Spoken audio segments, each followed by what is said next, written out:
Grace and peace to you from the one who was and is to come. Amen.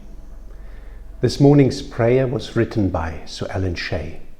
Let us pray.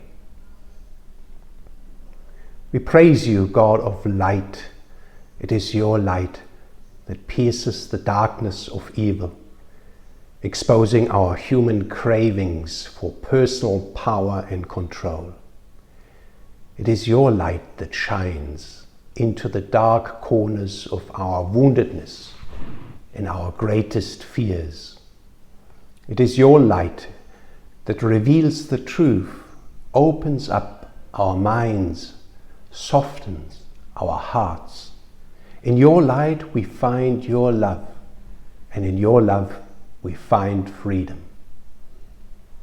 As children of your light, we pray for the freedom to love ourselves, to care for our neighbors, to love our enemies, to act justly no matter what the personal cost, to transform rather than to conform. We thank you for men and women throughout history who have shown your light into the darkness of their particular time and place. They are a sobering and yet exhilarating reminder to us of our own calling. We thank you for the people in our own lives who make Christ, the light of the world, a reality to us, whose quiet presence strengthens us during difficult times, whose belief in us helps us to believe in ourselves, whose acts of compassion melt our hardness, whose faith restores our dying hope. They are for us the incarnation of the living Christ. Amen.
Our lives are finite. It is a fate we share with all living creatures on earth. It is something that already the author of the book of Ecclesiastes wrestled with. But he does so not from an anthropocentric, but from a biocentric view. I also said to myself, as for humans, God tests them so that they may see that they are like the animals. Surely the fate of human beings is like that of the animals. The same fate awaits them both. As one dies, so dies the other. All have the same breath.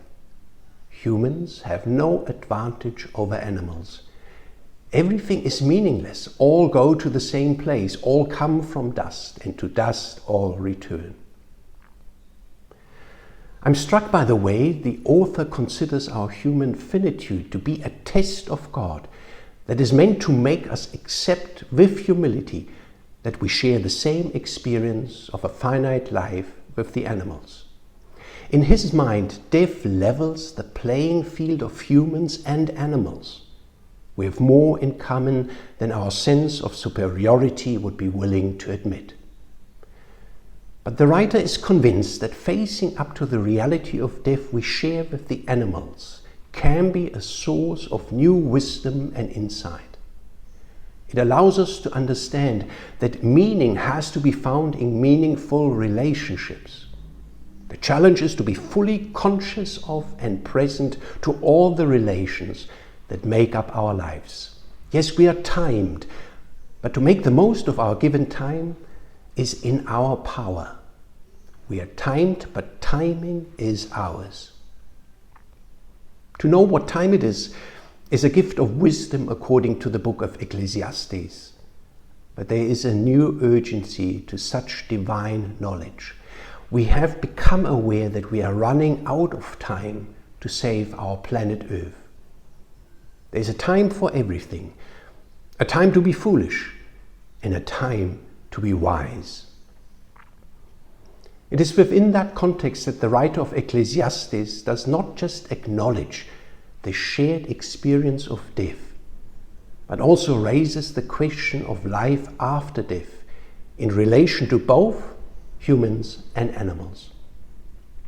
Who knows if the human spirit rises upward and if the spirit of the animal goes down into the earth?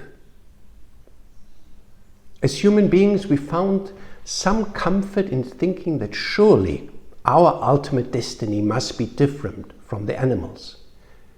Putting others down is one way of feeling better about ourselves.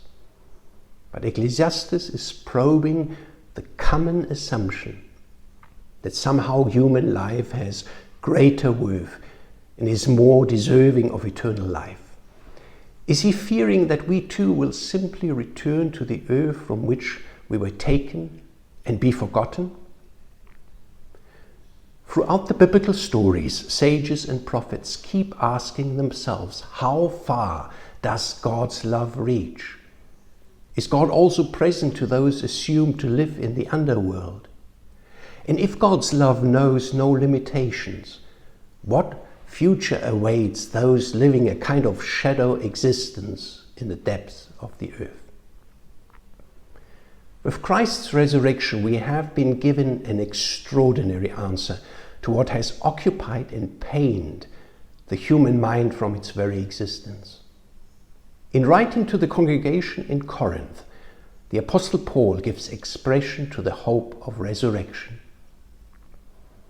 So will it be with the resurrection of the dead. The body that is sown perishable is raised imperishable. It is sown in dishonor, it is raised in glory. It is sown in weakness, it is raised in power. It is sown a natural body, it is raised a spiritual body. The Apostle Paul does not just think of spirits rising upward, but proclaims a bodily resurrection. But is such hope exclusive to us, the privilege of human beings? How far does God's love reach into the earth? Does the hope of resurrection not also apply to the animal world? There's footage of 100 elephants walking past the corpse of a calf that had just died. Even though unrelated to the baby elephant, every single elephant shows alarm and concern. About 25 of them try to lift the body up with their tusks and trunks. They will not let go, but try over and over again. One adolescent male elephant tries to lift the little corpse 57 times, walking away and returning at 5 different times. It makes one wonder what understanding of death animals have. What we witness is a profound sorrow and affection for the dead calf. But if the Apostle Paul is right to maintain that the whole of creation, and I quote, waits in eager expectation to be liberated from its bondage to decay, groaning as in the pains of childbirth, then surely there is such hope, not just for humans, but also for animals. And our remembering of them is then also held in God's promise to remember them. I've been told that an hour southwest of Dublin is the lush green foothills of the Wicklow Mountains, is the Royal Powerscourt Estate. The 1 hour walking tour takes visitors not just to the Tower Valley, the Japanese gardens and the walled gardens, but also to the pet cemetery. The graves commemorate beloved family pets, among them hunting dogs and children's favorite ponies.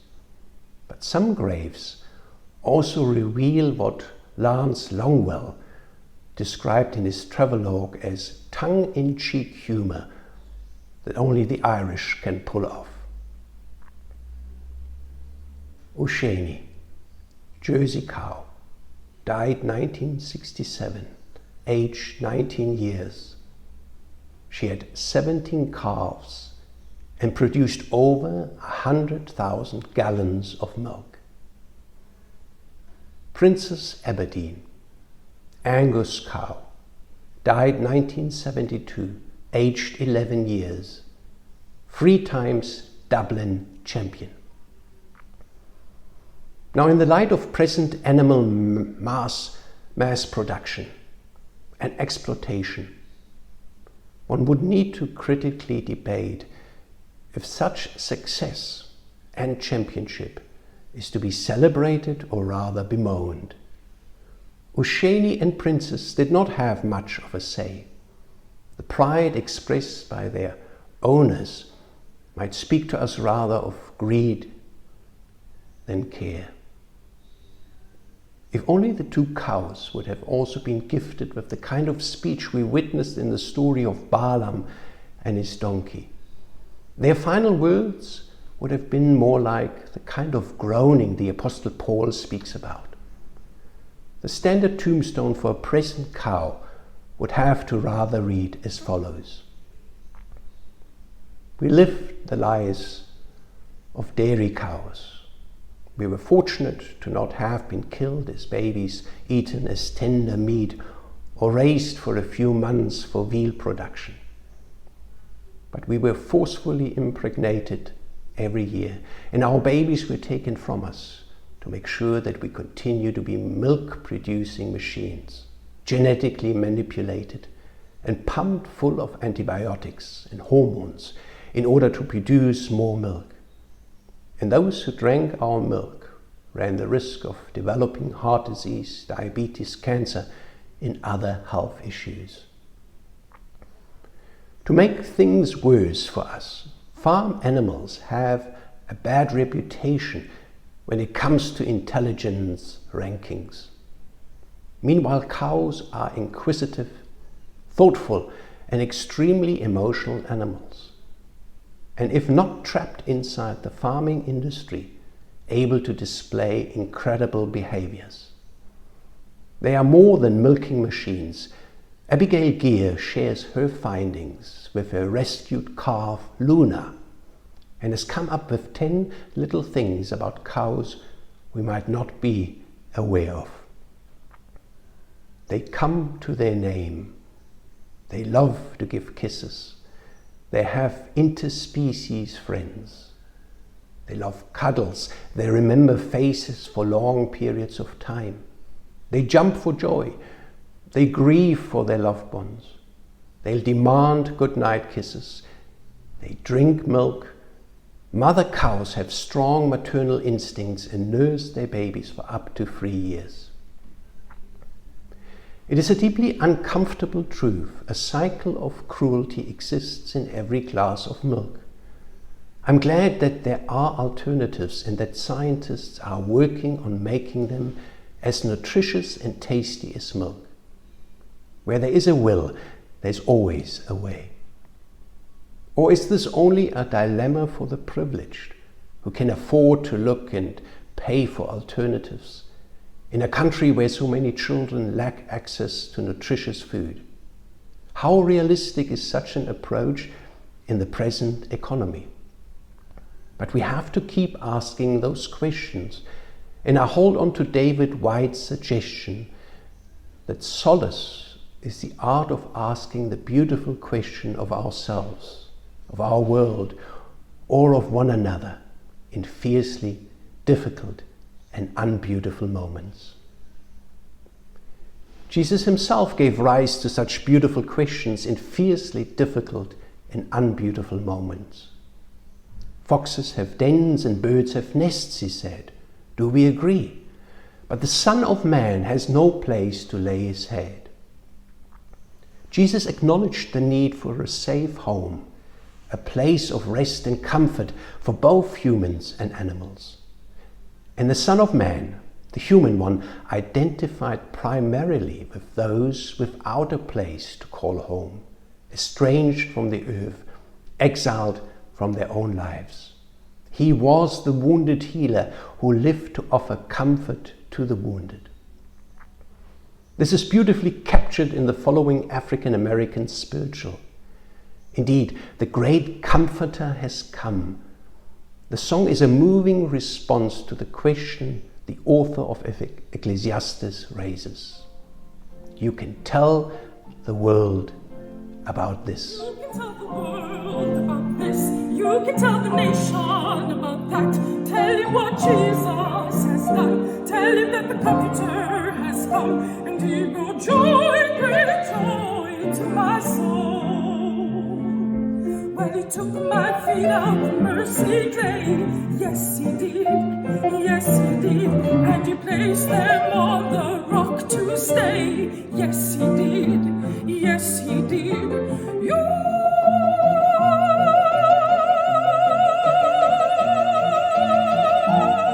can tell the world about this. You can tell the nation about that.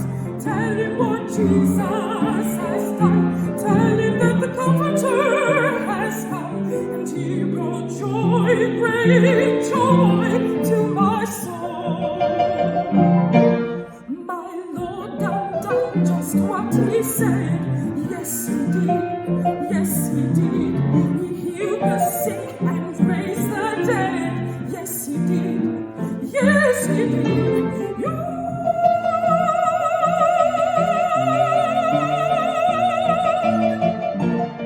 can tell the world about this.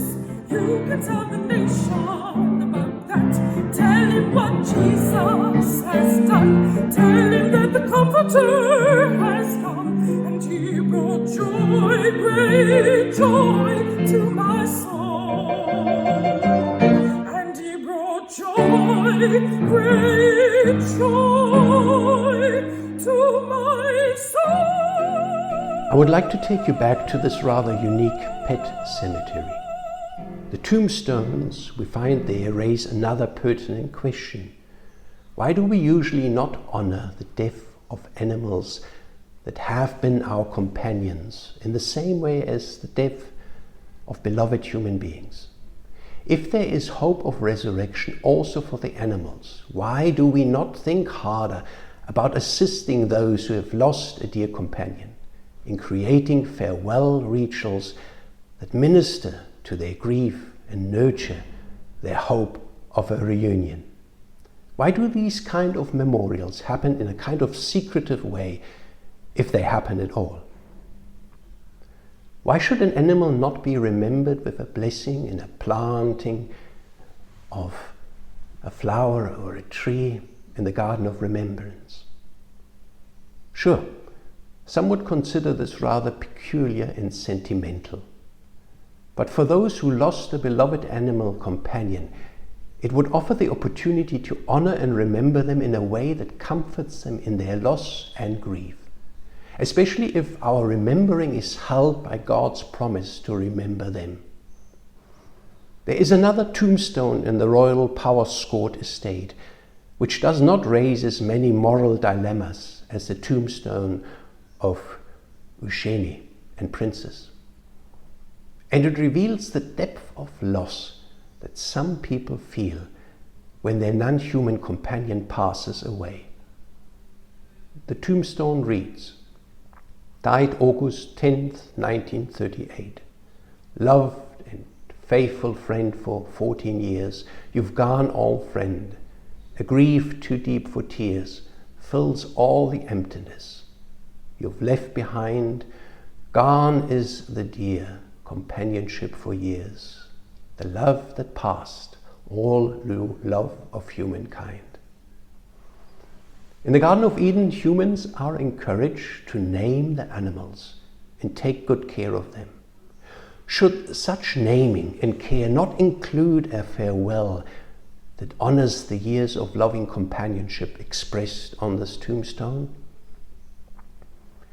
It was Albert Schweitzer who once said in a sermon from 1908 that we have built a Chinese wall between ourselves and the animals. But why do we keep drawing such a strong line between humans and non-humans? At what cost also to ourselves do we maintain a sense of superiority that keeps reducing animals to objects we simply use and abuse? Scientists keep reminding us that even though many animals might not have the same rational capacities as humans, they do inhabit the full spectrum of emotions and feel deeply. Such emotions are rooted in the limbic system of our reptilian brain that we share with the animals. This allows us to form such strong bonds with them. The philosopher Arthur Schopenhauer suggests that part of our fascination with animals is our ability to see ourselves in them and what we have in common with them. Feelings of joy and pain, jealousy and abandonment, fear and loneliness, loyalty and dependency, curiosity and playfulness. They become a mirror for us and enable a deeper knowledge of ourselves. The sight of any free animal going about its business undisturbed, seeking its food or looking after its young, or mixing in the company of its kind, all the time being exactly what it ought to be and can be, what a strange pleasure it gives us.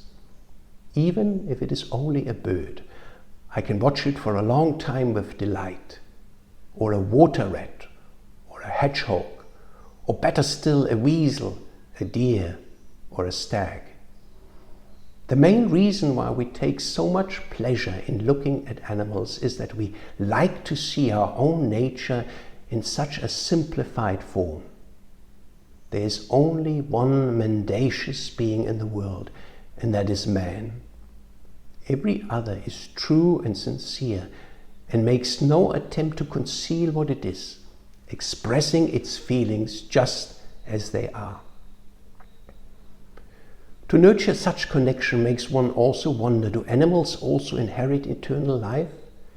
Children ask that question with innocent sincerity.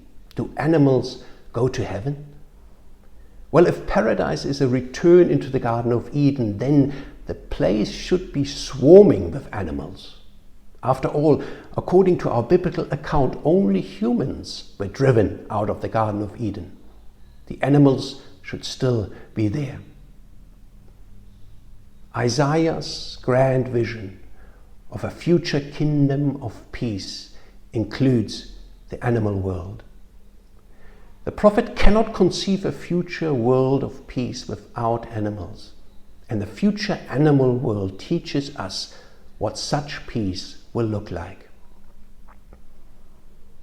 The wolf will live with the lamb, the leopard will lie down with the goat, the calf and the lion and the yearling together, and a little child will lead them. The cow will feed with the bear. Their young will lie down together, and the lion will eat straw like the ox. The infant will play near the cobra's den, and the young child will put its hand into the viper's nest. They will neither harm nor destroy on all my holy mountain, for the earth will be filled with the knowledge of the Lord as the waters cover the sea. Do animals go to heaven? This question is far from naive or theoretical. It forms part of a much bigger vision that stretches our understanding of peace. And it is also deeply personal, for what the children are asking us is, will I see my friend again? Richard Rohr is adamant that Jesus did not teach the immortality of the soul, but the immortality of love. And according to the first letter of John, our calling is to fully dwell in such love. And so we know and rely on the love God has for us. God is love. Whoever lives in love lives in God and God in them. How can we limit such divine love to humans only? Do animals not also dwell in such love and promise? There is a well-known episode from Martin Luther's Table Talks. A man whose dog has passed away comes to him deeply distressed. He asks Martin Luther if his dog will go to heaven. And Luther responds with a kind of gut feeling. Certainly, for the earth will not be formless and empty. God will create a new heaven and earth, and therefore also a new dog, whose skin will be golden and whose hair will be made of pearls. The Australian zoologist Conrad Lawrence believes that a child's desire for a pet comes from a longing for paradise lost, an ideal and intact world which would be incomplete without the animals. Animals are part of the universe of a child's life. Before they can even express their desire for an animal, they are already surrounded by all kinds of toy animals to whom they speak and with whom they fall asleep. One of the first biblical stories they get to hear is the story of Noah and the ark. For children, it is a story of rescue and finding safety in a boat big enough for both humans and animals. Children experience animals as human-like. They can talk like Balaam's donkey, not unlike so many animals in well-known fairy tales and myths. Children discover themselves in the animals and the animals within themselves. As children begin to develop their rational capacities, they are very much at home in another world which is very similar to the world of animals. At no other stage do human beings connect with animals in such an intimate way. This is why those early animal experiences will always remain a soulful treasure to them. Some would even argue that in the early stages of growing up, children have an even closer bond with animals than with adults. Such a bond of love and trust is considered to be of great pedagogical value. To desire a pet is a sign of a healthy and intact development of emotions. It allows the children to develop the ability for attachments, the forming of trusting bonds. Those trusted animals are incredible comforters. They understand you when no one else listens. They are loyal and forgiving, always on your side. They sense your inner world and feelings and are able to communicate and cooperate without words. They teach children how to feel what others feel and to show genuine empathy. Such encounters and friendships teach respect and care for other life forms, and especially toward those who are more vulnerable and weak. No wonder that so many forms of therapy involve animals, like dogs and horses. In the Garden of Eden, when God realized that it is not good for human beings to be alone, God is said to have brought animals to humans so that they could name them. To name is to exercise the gift of affirming others in their individuality and to discover their unique personality. The names we give our animals are a sign of their dignity and calling. Ulrich Seidel tells the story of a cook who wanted to get a few sheep for his garden. But he was warned by others to not let his children give them a name. There is animal wisdom and there is the wisdom of children. We have to keep listening to the uncomfortable but beautiful questions that children raise about the animals entrusted to our care. We should not wait for God to open the donkey's mouth so that we can hear her groaning. The children are already giving them a powerful voice. This is why Isaiah's grand vision, in that vision, it is a child who will lead the animals. So as you leave from here, receive the blessing of God. God in your seeing and speaking, Christ in your living and dying, Spirit in your caring and dreaming. Amen.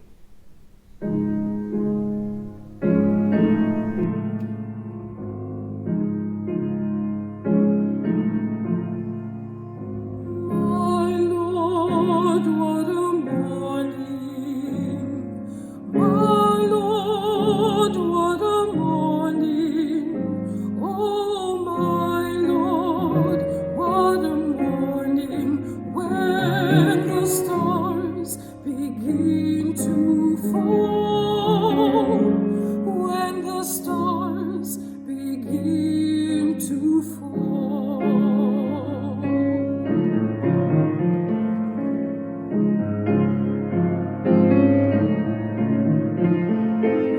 My Lord, what a morning! My Lord, what a morning! Oh, my Lord, what a morning when the stars begin to fall. When the stars begin to fall.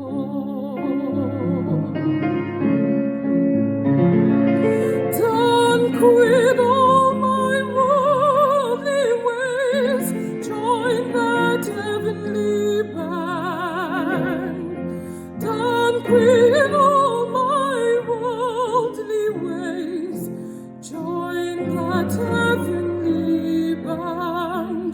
Oh, my Lord, what a morning! My Lord, what a morning!